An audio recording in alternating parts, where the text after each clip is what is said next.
Welcome to the Jack and John podcast. I'm Jack. And I'm John. And we're on a mission to help you focus on Christ. You know, Jack, I love doing this with you. It's just such a pleasure and such a joy. Well, I love doing with you because I love you. And that makes it joyful. Okay. What I'm thinking about there, because I know Mike's sitting over there getting sick. Mike's gagging himself and throwing It's up. the point we're talking about. I think it fits with God, doesn't it? That I love God. That's why I love being in relationship with Him. I love you. That's why I love being around you. Okay, now that you've all got your boots on, so we didn't really mean to dig that little hole. That just kind of came out. Let's move on. No, but I do. I love doing this, and I hope that you guys enjoy this, and that it truly helps you focus on Jesus. So, amen. John, last time we were, you asked me a question about what my biggest obstacle was. We talked about obstacles, and my answer was just finding a time to make sure I'm praying on a regular basis. Right. Because of the importance of prayer. Do you think prayer is important in a Christian's life? It's central. It's deeply important, and I have the same struggle. I honestly pray best when I'm driving in my car and with your eyes closed? No. No. Okay. And or like when I'm by myself, when I have moments alone, that's when it's the easiest to pray. Hey John, let me just throw these thoughts out. You know, there was a man that prayed in hell. In the King James, when you're talking about Lazarus and the rich man says, when he's tormented in the flames, he says, I pray thee, Abraham, to send Lazarus back because I have 5 brothers and I don't want them to come to this place. There was a man that prayed in a river, standing in a river. There's a man that prayed just in so many different places. So the bottom line is you can pray anywhere, right? Even driving down the road in a car, you can pray. Remember the persistent widow that came to the king so that she might be justified? Let me read that story. So we're in Luke chapter 18.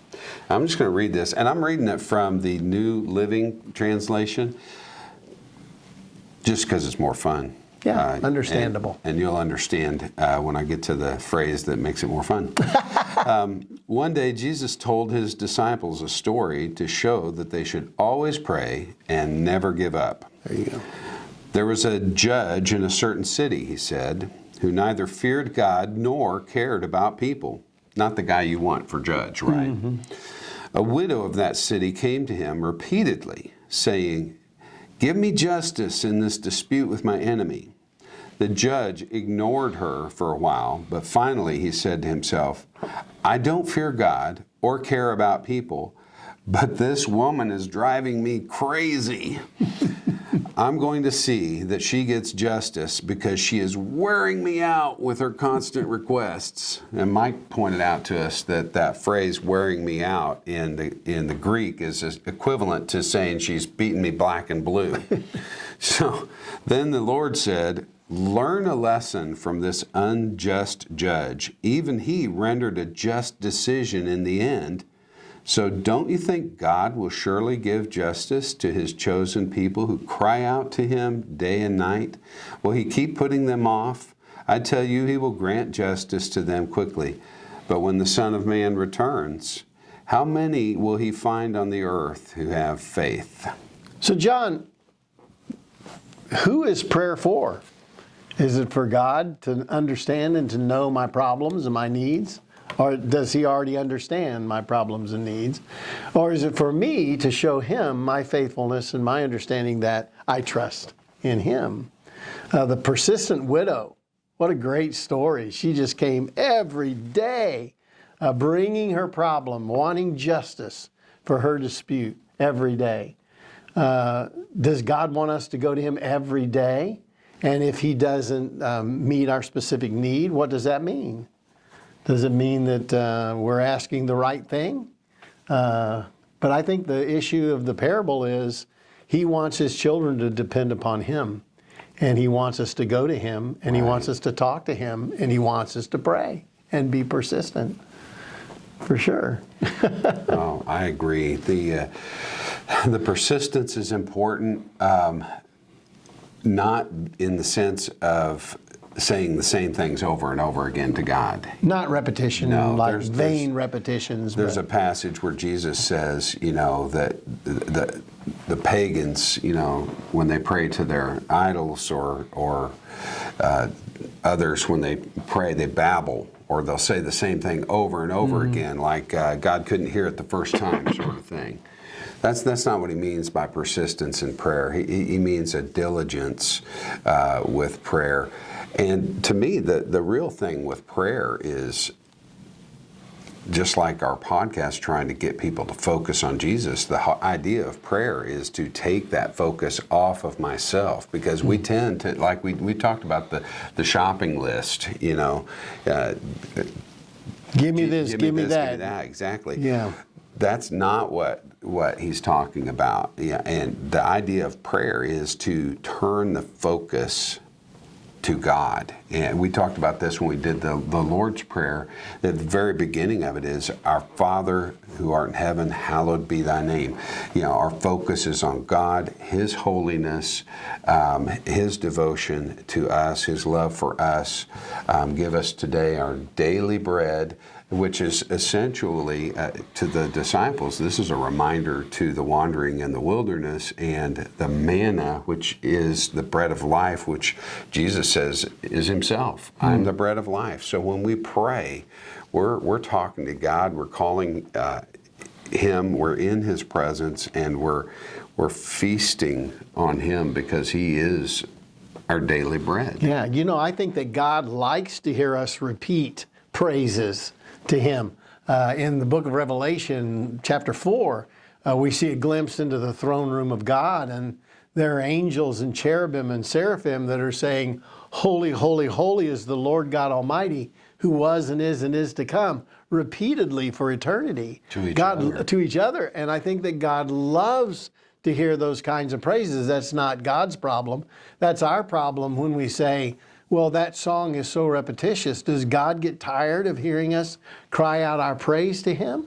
I don't think so. But if we go to Him with these vain repetitions of, they're not sincere, they're not from a humble heart of genuinely seeking God, it's just us saying, God, forgive me all my sins. Well, that's different than me coming to Him and confessing my sin, because confession means to agree with God. God knows my sin, and He wants me to come and confess something to Him that He already knows, to show that I know what I did and need that forgiveness. So go and seek God. Seek justice for yourself, justice from others, so that truth will rule and reign. But not this relationship where you just repeat the same sentence over and over and over again, having to do with your own selfish want. Right. Instead of, I find for me, I don't do a lot of prayer that's focused on giving me certain things or wanting certain things. And I'm not saying that to hold myself up as some example for prayer, because I'm certainly not. But my prayers tend to be more thanksgiving than anything. Because if God is really enough, what else do I need? And so when I pray, I have needs or things that or wants, things that I want in this life. But I struggle to ask God for some of those things, because He's already enough. And, to get something, might be nice, but I'm not going to disturb the God of the universe for something when I feel like He's already given me everything. Mm-hmm. Mm-hmm. Yeah, the blessings are so immense and so amazing. God went further than halfway. God came all the way to earth to die on a cross for me, and He provides my needs. And sometimes I would go and say, Lord, I'm hungry. And He says, well, there are some that don't have an appetite. Yeah. So thank God that you can feel the hunger. It's a different way to focus your prayer. Another passage of Scripture that I like dealing with the importance of prayer is the story of the father who brought his son to Jesus so that he might be healed of a demon possession. The demon was causing the boy to cut himself and throw himself into the fire, and it was a horrible, horrible thing. Well, Jesus happened to be on the Mount of Transfiguration when the Father comes, and he had taken Peter, James, and John with him. And so the disciples that were left are down at the foot of the mountain, and all these people are there. This man brings his son in to be healed of the demon, and the disciples that are left there pray that he would be healed, but he isn't healed. And so confusion kind of comes into the heart of the father, because boy, he's not healed. So the Pharisees are there. They see that the disciples couldn't heal the boy. And so now an argument takes place between the disciples and the Pharisees, and Jesus walks down off the Mount of Transfiguration into the argument. And he's going, what in the world is going on? Someone tell me what's happening. The father steps forward, and he tells him about his son and that his disciples couldn't heal him. And so Jesus asks the man, the father, do you believe that I can heal him? And basically the father says, if you can heal him, Lord, heal him. And Jesus basically says, what do you mean if I can heal him? And the father says, I believe. And Jesus healed the son. So I think that teaches us that we need to be in relationship with God in such a way that we are praying, we're in a constant walk with Him, because after that situation happens, the disciples that couldn't heal him asked Jesus, why couldn't we heal him? And in, I think it's John, Jesus' answer is, in the King James, this kind only comes out through much fasting and prayer.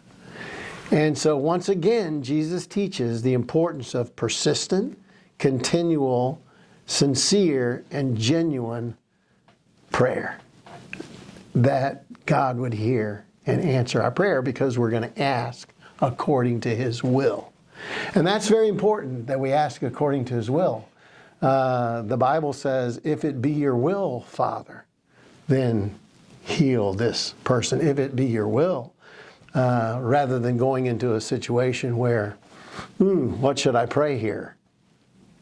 I do think sometimes people use that phrase, if it is your will, as a cop-out. Yeah. And what I mean by that... Don't mean that. Yeah, what I mean by that is somebody may have a doubt about, well, I don't know if God can really do this or if He will really do this, so I'm going to say, well, if it's your will. And that's not what that phrase is for. That's not what that phrase means. I don't have doubt that God can do whatever He wants to do, but when I pray,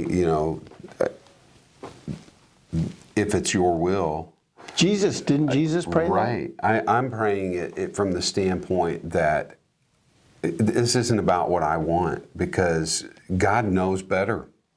He knows better than what I want. And so, in fact, sometimes I'm not even going to pray specifically for like a healing, or it doesn't matter what it is. I won't pray it specifically for that, but I will pray for God's will, because if I don't know what's the best thing, I don't want to influence the one who does. I want to know what He knows is best. Let's go to the ultimate example. Right. The ultimate example to me is Jesus in the garden. And Jesus is sweating drops of blood. He is so intent upon what He is facing, which is the cross, becoming sin, all of the things that He faced on the cross, the death. And He said, if it be possible, let this cup pass from me. But then He says, but not my will, but your will be done. And so I think even Jesus in that moment relates to us, and we, more rightly spoken, need to relate to Him. that, Lord, I'm facing this issue. Something here is happening in my life, and may your will be done in my life. Even if it's a difficult, hard road that I have to walk. If that's your will, then I'm willing to walk that, as Christ was willing to walk up Calvary and die on a cross, because that was the will of God, even though it wasn't something that was going to be easy. Right. The thing that has always struck me about that moment is it's Jesus' will too. Mm-hmm. When he says, he was willing, thy will be done, not my will, but thy will be done. He and the Father are one. They're united in spirit. And so it's not that Jesus' will is in conflict with God's will. Right. It's that his human flesh is wrestling with this, and his spirit is wrestling with it, not because he's going to die, not because he's going to be nailed on a cross, but because he's going to take on the sins of the world. And by the way, he always knew that's why he came. Yeah. Because often he said in his life, my hour has not yet come, when he was speaking to people who were asking him to do something before he was ready to reveal that to the world, so that the timing of his crucifixion would be exactly God's timing and what we needed.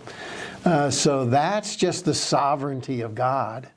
I believe in the sovereignty of God, that he does and purposes for me what his will is in my life, and I need to surrender to God's will.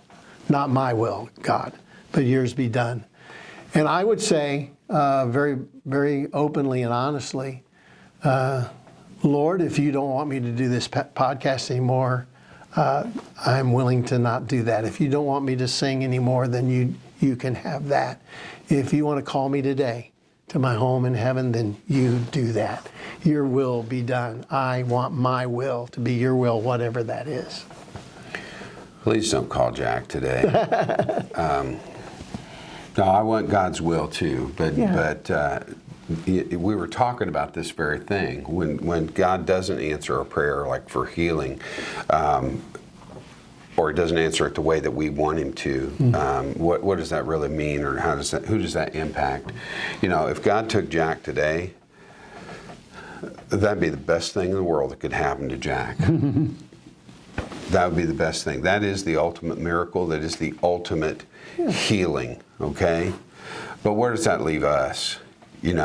That's the thing, because when somebody passes, it's not their passing that's the problem. It's us not passing with them, because we're left behind. I remember this when Karen passed and we had her service. My first one. Yes. When Jack's first wife died and we were having her service, I asked Jack, I just boldly said, I want to lead the worship. And I did. And we sang all these songs that Karen had actually picked out, which was amazing, because here's this healthy 52-year-old woman who says, I want that song at my funeral. And she writes a list. That was so incredible. But I remember standing up there and looking at about 1,000 people probably in that room that were all brought to tears. And I even said out loud, I said, whoever knew that such a tiny woman was so strong and so powerful that she could bring this crowd to their knees. And I'm sorry to do this to you right now, Jack. I am. But that moment, we were all empty, because we'd lost such a dear person and a dear friend. But God fills us again, and he gives us strength, and he gives us new life, and he gives us new hope.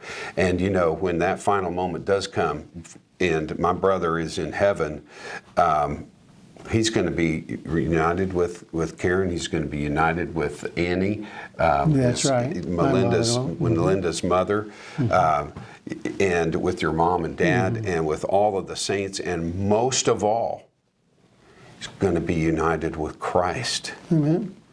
You know, we always talk about longing for, those that we've lost. And I'm telling you what, when we get to heaven, when we're in God's presence, which He's you're in His presence when you pray and when you're persistent in prayer. We are in His presence. But when we are ultimately in His presence in heaven, everything and everyone else is going to pale in comparison to Christ. Because we're going to be face to face with Him. We're going to know Him fully as we've never known Him before. He's going to know you fully as you have never been known before. And none of the stuff that we get worked up by or distracted by or that we get focused on when we lose our focus on Him, none of that is going to matter. Because He's going to be our ultimate focus. And why? In part, because you're persistent in prayer right now. In these moments, as trying as they might be, we just have to maintain our focus on Him, be persistent in our prayer, and know that He is with us and we're with Him in every moment, even in the most mundane, even in the most horrific, even in the most pleasant. God is with us all the time. John, if any of you are near the Mooresville, Indiana area, I encourage you to come to services on Sundays, 9 and 10:30, because the pastor is preaching on prayer, 21 days of prayer from the life of Daniel. And what a great thing to do in the beginning of 2022. To begin your year worshiping God, fellowshipping with other Christians, hearing teaching on the importance and the necessity of prayer. And I hope that you find some place, some way to seek God, to seek Him in prayer, and to persistently put that in your life every day. What a great year it would be. Amen. Thank you guys for joining us. We love you. Reach out to us at our email or give us a call. Amen. Until next time.